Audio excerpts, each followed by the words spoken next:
Welcome student in the lecture of real time operating system. हम लोग last several class में evolutions discuss किए from serial processing to time sharing, then come to network operating system, distributed operating system. ये सारा operating system में एक खास बात है कि efficient use of CPU and minimum response time of user. Real time operating system is something different from that. क्या है हम लोग देखते हैं आगे। What is real time system?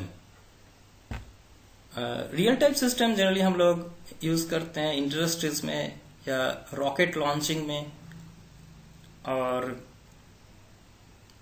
Robotics में।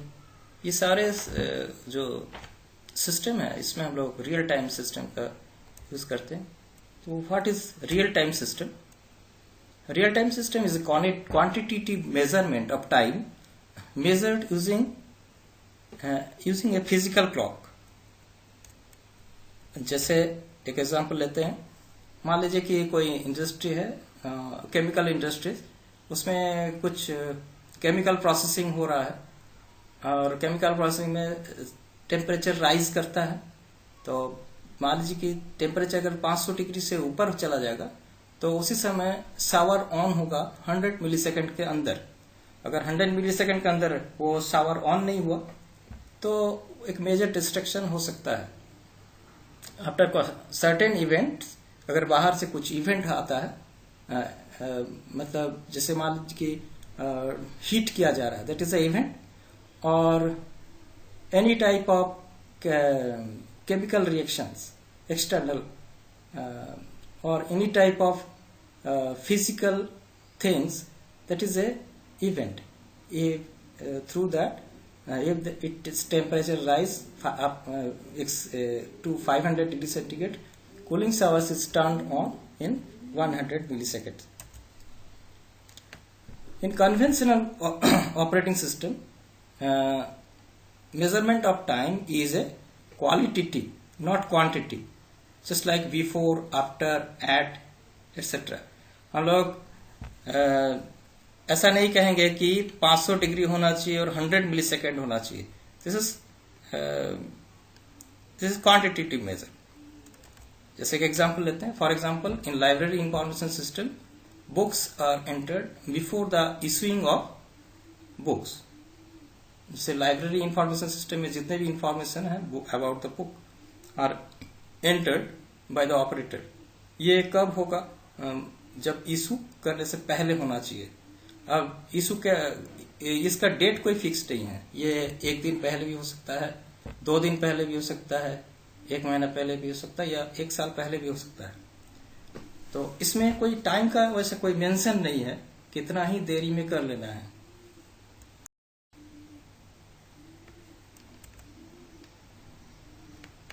Severe consequences may take place in small delay of time. जैसे कि लास्ट एग्जांपल में कोई केमिकल प्रोसेस चल रहा है कोई इंडस्ट्रीज में, 500 डिग्री सेंटीग्रेड से ऊपर हो जाएगा तो वो क्या हो सकता है, ब्लास्ट कर सकता है।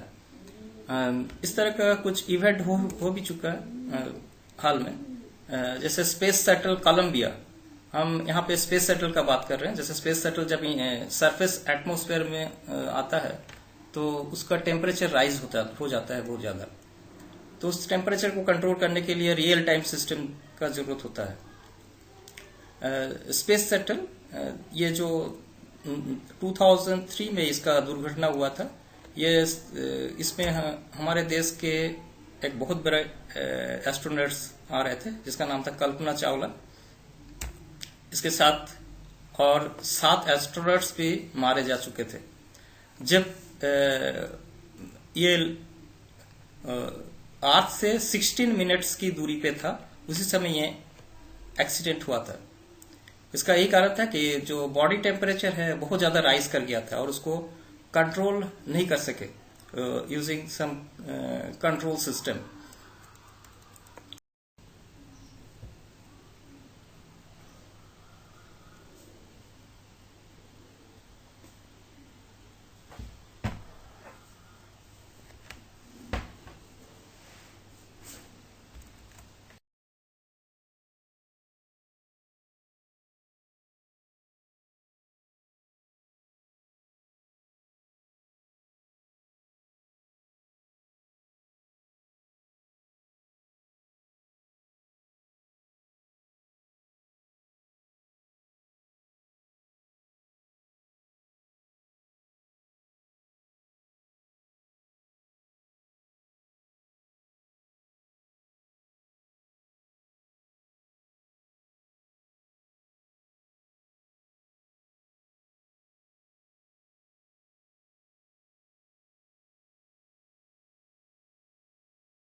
why real time system become so popular?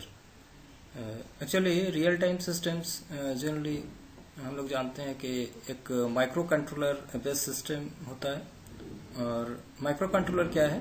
Micro controller एक ऐसा डिजिटल डिवाइस है जिसमें सीपीयू होता है, मेमोरी होता है, रोम होता है।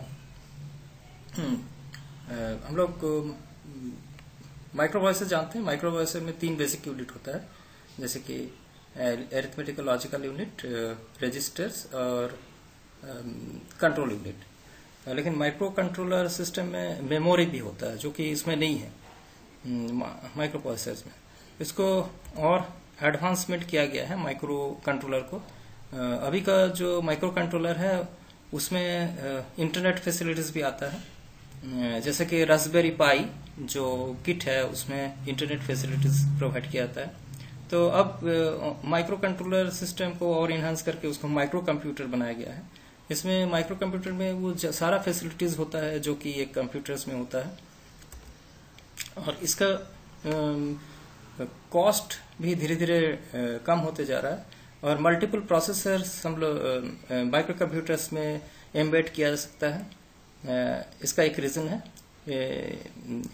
पॉपुलर होने का। माइक्रो कंप्यूटर क्यों रियल टाइम ऑपरेटिंग सिस्टम क्यों पॉपुलर हो रहा है? Due to the development of micro computers. Micro computers have nowadays multiple processors और उसका प्रोसेसिंग स्पीड भी बहुत ज्यादा हो गया है। मेमोरी, उसमें मेमोरी का साइज कैपेसिटी भी बढ़ रहा है। इंटरनेट फैसिलिटीज प्रोवाइडेड है सारे माइक्रो कंप्यूटर्स में। रिड्यूसिंग पावर कंजम्पशंस, बहुत कम पावर लेता है ये। अभी का डेस्कटॉप या लैपटॉप कंप्यूटर से बहुत ही कम है ये इसका पावर कंजम्पशंस। रिड्यूसिंग साइज भी बहुत छोटा है, ये कहीं पे भी इसको लगाया जा सकता है किसी भी सिस्टम में। रिड्यूसिंग कॉस्ट, इसका कॉस्ट भी बहुत कम है और रिलायबल भी है। जैसे पहले का जो हार्डवेयर डिवाइसेस था वो ज्यादा रिलायबल नहीं था, कुछ देर चलने के बाद बंद हो जाता था। अभी ये जो माइक्रो कंप्यूटर डेवलपमेंट का जो टेक्नोलॉजी है वो रिलायबल टेक्नोलॉजी है। Why RTOS, real time operating system का जरूरत क्यों पड़ा? जैसे कि आप लोग देखें कि माइक्रो कंप्यूटर्स बहुत पॉपुलर हो चुका है, उसका यूज अभी वाइडली हो रहा है। RTOS अगर रियल टाइम सिस्टम हम डेवलप करना चाहेंगे तो उसके लिए एक ऑपरेटिंग सिस्टम भी होना चाहिए। ऑपरेटिंग सिस्टम में बहुत सारा कोड लिखा रहता है, जैसे कि function, memory management, processor management और नेटवर्क एनवायरनमेंट, ये सारे जो है फैसिलिटीज ऑपरेटिंग सिस्टम में होता है, इसके लिए कोड लिखना पड़ता है। तो अगर मान लीजिए कोई हम रियल टाइम सिस्टम डेवलप करना चाहते हैं तो कंट्रोल, इंडस्ट्रियल कंट्रोलिंग सिस्टम और बहुत सारा एयर ट्रैफिक कंट्रोल सिस्टम, उसके लिए हमको ये ऑपरेटिंग सिस्टम का भी कोड लिखना होगा। तो इसमें एक तो ये सब प्रॉब्लम है कि हम लोग को अलग अलग फंक्शनलिटी जो बेसिक कन्वेंशनल ऑपरेटिंग सिस्टम में होता है उसको तो लिखना ही होगा, प्लस हमको मल्टीटास्किंग का भी लिखना होगा क्योंकि बहुत सारा टास्क इसको परफॉर्म करना पड़ता है एक रियल टाइम एनवायरनमेंट। इसके लिए अलग से हमको कोड लिखना होगा। टाइमिंग जो है, टाइमिंग कंस्ट्रेंट्स के लिए हम लोग को प्रोग्राम लिखना होगा। फाइल सिस्टम मैनेजमेंट के लिए प्रोग्राम लिखना होगा। तो ये सब कोड लिखने से, थाउजेंड्स लाइन कोड लिखने से कॉस्ट भी बढ़ता है, उसमें एफर्ट भी लगता है और फेलियर का भी चांस ज्यादा रहता है। इसीलिए रियल टाइम ऑपरेटिंग सिस्टम का जरूरत पड़ा। इसीलिए हम लोग इसलिए धीरे धीरे RTOS मतलब है कि रियल टाइम ऑपरेटिंग सिस्टम का डेवलपमेंट हुआ। ये किस तरह से वर्क करता है, हाउ इट वर्क्स। ये एक इवेंट को पहले सेंस करता है, जैसे एटमॉस्फेयर में अगर कोई टेम्परेचर है या प्रेशर है तो वो सेंसर के थ्रू उसको सेंस करता है। प्रोसेस द डेटा को सेंस करने के बाद, जैसे टेम्परेचर को सेंस किया, वो उसको प्रोसेसर में भेज देता है तो फॉर कैलकुलेटिंग पर्पस। अगर जैसे कि मान लीजिए कि लास्ट जो हम एग्जांपल दिए थे, if temperature rise 500 degree centigrade then the shower should be on within 1 milliseconds. तो ये हो गया प्रोसेसिंग करने के लिए. इफ एल्स स्टेटमेंट से हम लोग इसको ये प्रोग्राम लिखा हुआ रहता है, application program. Decide an action. Decide an action means अगर टेम्परेचर राइज कर गया तो वो 100 मिलीसेकेंड में ही वो शावर ऑन हो जाएगा. तो शावर ऑन होना एक एक्शन है. Take corrective actions. तो 100 मिलीसेकेंड्स एक डेडलाइन है. तो वो डेडलाइन पार अगर करता है तो एक एक्शन तो लिया गया कि शावर ऑन होगा, लेकिन फिर करेक्टिव एक्शंस भी मेजर भी लिया जाता है. जैसे जो इंडस्ट्रियल प्रोसेस है उसको तुरंत शट डाउन कर देना है, नहीं तो एक मेजर डिस्ट्रक्शन हो सकता है.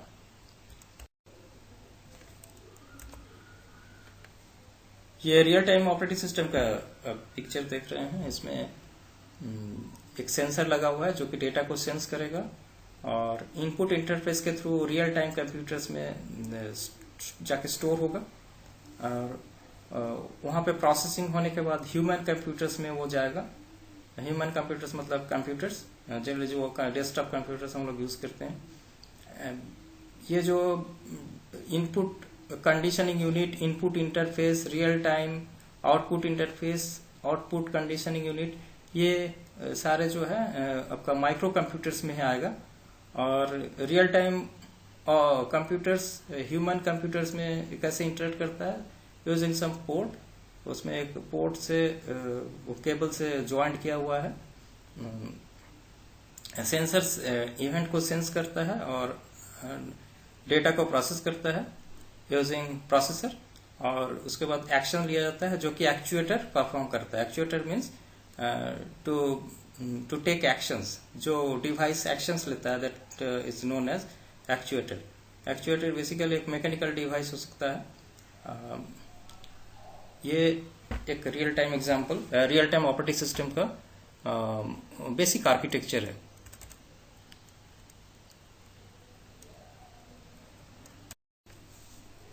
Type of real-time operating system. Hard real-time operating system is an industrial system. Space shuttle system, these are hard real-time operating system. इसमें अगर थोड़ा सा भी डेडलाइन इग्नोर होता है तो मेजर कॉन्सिक्वेंस हो सकता है, डिस्ट्रक्शन हो सकता है. Firm real time operating system जैसे कि वीडियो कॉन्फ्रेंसिंग. वीडियो कॉन्फ्रेंसिंग में मान लीजिए कि कुछ फ्रेम्स नहीं आ रहे हैं, कुछ डिले हो रहा है या वॉइस कट हो रहा है, पिक्चर कट हो रहा है, तो उसको हम लोग इग्नोर कर सकते हैं. तो उसमें कुछ मेजर कॉन्सिक्वेंस नहीं होगा. Soft real time operating system जैसे कि वेब ब्राउजिंग है. इसमें बहुत सारा डेडलाइंस अगर चला भी जाएगा तो उस समय भी कुछ हो, इसका प्रॉब्लम नहीं होगा. हम लोग सोचेंगे कि नहीं, यह जो सिस्टम है ये डिग्रेड हो गया है. जैसे कि वेब ब्राउजिंग, हम लोग मान लीजिए कि इंटरनेट का स्पीड बहुत कम है, वेब साइट नहीं खुल रहा है, तो हम लोग बहुत सारा एक्शंस लेने के बाद उसको छोड़ देते हैं. This is a soft real time operating system. Summary में हम लोग क्या देखें, what is real time operating system. It is special type of operating system. It needs special hardware and special software. Why RTOS needed? Since microcomputers are very popular today, और several lines of codes लिखना किसी possibility नहीं है to manage memory, to manage processors. इसमें cost भी बढ़ता है. अगर ऑपरेटिंग सिस्टम पहले से बना हुआ रहेगा तो हम लोग को बहुत कम कोड लिखना पड़ेगा. 3-4 लाइन का कोड लिख के हम बहुत सारे एक्शंस परफॉर्म कर सकते हैं. हाउ इट वर्क्स, बेसिकली इसका 4 अलग अलग स्टेप्स है. Sensing an event, processing data, taking corrective actions और need and take corrective measurement. ये 4 इसका स्टेप्स है. What are the type of operating system भी देखें कि 3 तरह का ऑपरेटिंग सिस्टम होता है, hard, firm and soft real time operating system. आगे हम लोग देखेंगे function of operating system. Thank you.